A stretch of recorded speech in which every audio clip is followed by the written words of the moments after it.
Alright guys, I decided instead of making a bunch of videos today, I decided to play around with modding Jonathan's SKX, and I'm making some really good progress.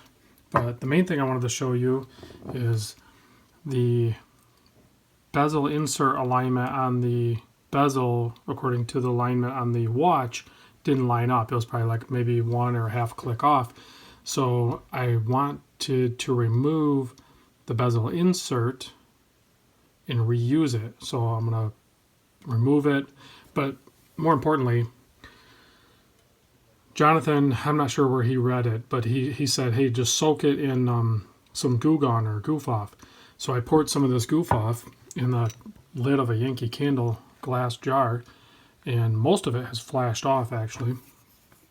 So it's only been in here maybe an hour or so. So if we pop this thing out, this stuff kind of smells. Let's go ahead and pop this off. And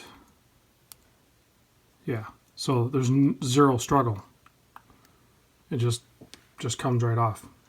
I didn't have to use a knife. I didn't have to do anything. Plus now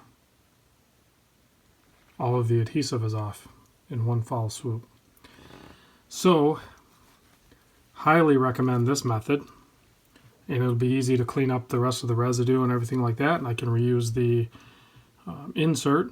It's still perfect shape, so I'll clean that up, and I'll clean this up, put the gasket back in it. That's the other thing. I took the gasket out because I didn't want to damage the gasket, so I'll clean all this up, make sure there's no glue residue or anything else, and then I'll snap it back on the watch, and then I can glue the bezel insert lined up properly back on the bezel.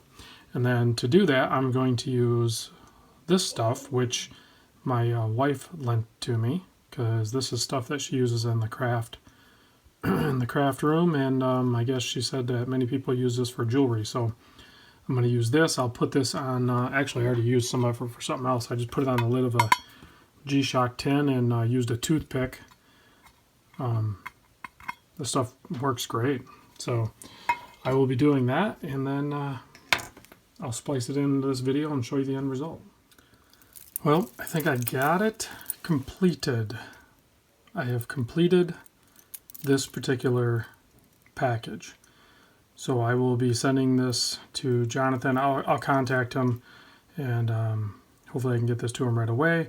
Here's mine. I still have to tear mine apart. You can tell, like, see the difference in the sapphire. So Jonathan's now has the crystaltimes flat sapphire with the AR coating on it. Mine does not. So I still have to tear mine apart and do the sapphire, align mine a little bit better, and then I think I wasn't going to do it, but it's probably going to drive me crazy. So because this has the NH36 in it, I have to take the gears and whatnot. There's some other videos out there on how to do it, but I have to disassemble it all and change it out, because see how that Sunday is crooked in there? So there's a gear and stuff you have to change out to get it to line up properly. Either that, or I'll just swap the 7S back in it and sell the NH and the signed crown, because I really don't care if mine hacks and hand lines. I think the 7S is really good. The only other thing Jonathan and I had talked about doing is regulating this one, getting it so the timekeeping on it was really nice. So we may do that. We're not sure yet. But bezel action feels good. Everything lines up super good. I think this is probably one of my favorite looking SKX right here. What do you guys think?